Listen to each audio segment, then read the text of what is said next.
Hello YouTubers. I finally figured out what's been going on with my riding lawnmower. It's got a Briggs & Stratton 15.5 horsepower, and every time I hooked up jumper cables to the battery to start it, uh, it didn't matter if the key was turned off, that it would still try to start, which had me stumped.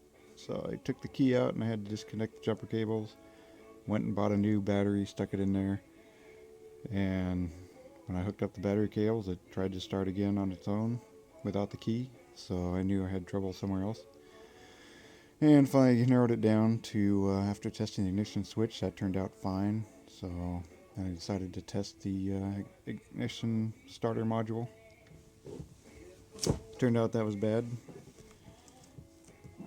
Show you how to determine that.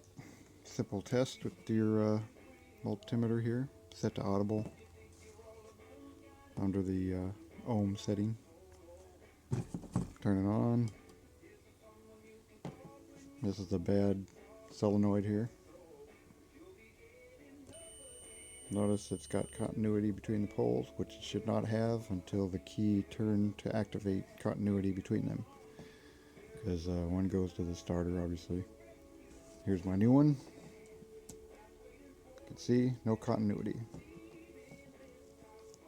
Simple test you can do for your starter solenoid.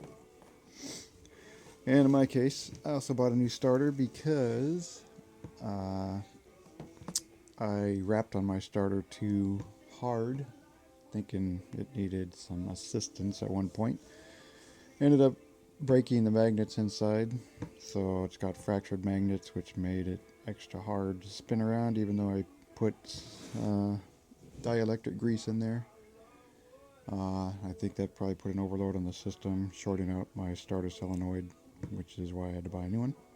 So anyway, my new starter also should arrive here in a couple days, and everything should be good to go.